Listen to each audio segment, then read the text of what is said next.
Good morning and welcome at the Singapore Summit. We're here with Alex Mackinnon, CEO APAC for Finalto, a veteran and well-respected industry participant.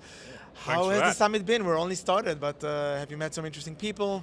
Well, it's a good start. It's great to have it in Singapore. Obviously, being based here, it's nice to see the industry coming down here, and it's good. It's full, which is great. Brilliant. Often in the liquidity business, it tends to get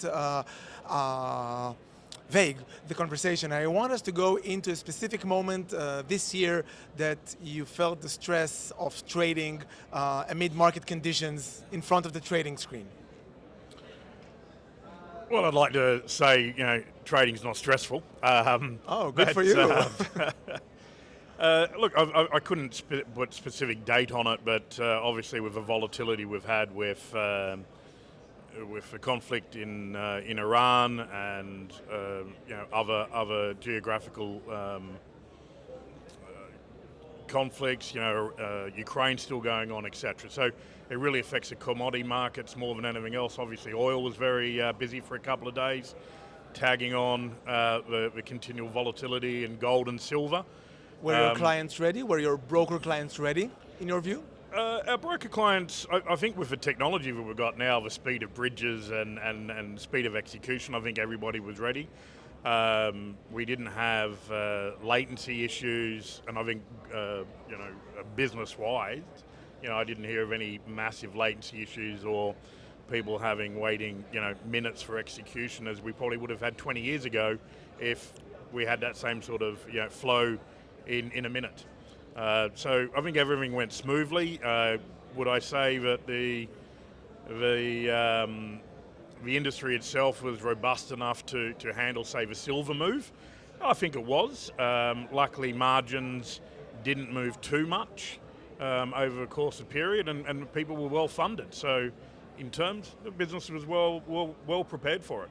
Usually they say no news is good news, but in this case, even geopolitical news is also good news. One of the recurring things in themes in the liquidity space is trust and relationships. And my question is, in the era of automation and TCAs and a lot of technology, as you say, what role does relationship management play in the liquidity business?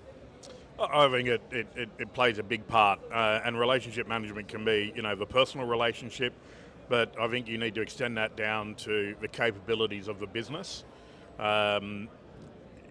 We pride ourselves on at Finalto, and I know other brokers have it, but we're multi-data center, so we have resiliency there. If a client is geographically placed, they want Asian liquidity or New York liquidity, London liquidity, that our relationship can cover all those three centers. Will you still get a phone call from someone who trusts you that you will fill them in like in the old days?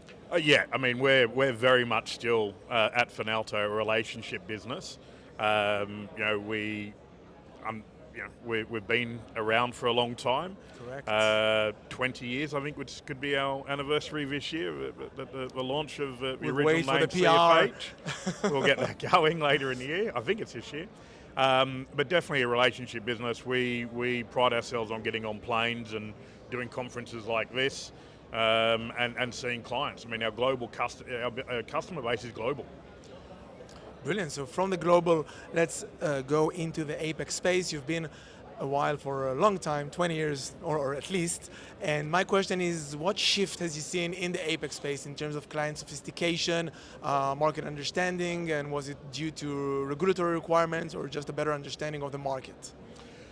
Look, I think for the APAC space, and it's quite fragmented APAC. You've got Japan, which is probably the largest foreign exchange trading center in the retail space in the world. You have Australia, which has a number of successful retail brokers. And then you have a funds management sort of business here in Singapore and the custodial equities business. And in Hong Kong, you've got the metals business. So they're all very unique in how we handle each center. And you have a growing business in Indonesia, as Thailand and Vietnam expand and deregulate there, we'll see nuances there that we have to cater for differently. So to answer the question, every space is different. Australia, if I know the retail brokers down there, it's all about speed of execution, reliability of spreads, less slippage, and they do understand slippage now. And where you go into Japan, it's far more about your capital requirements and the products you use and how you can internalize the flow so you don't have market impact when they're trading the yen. Okay, so that's the sort of market understanding that only personal relationships can sustain.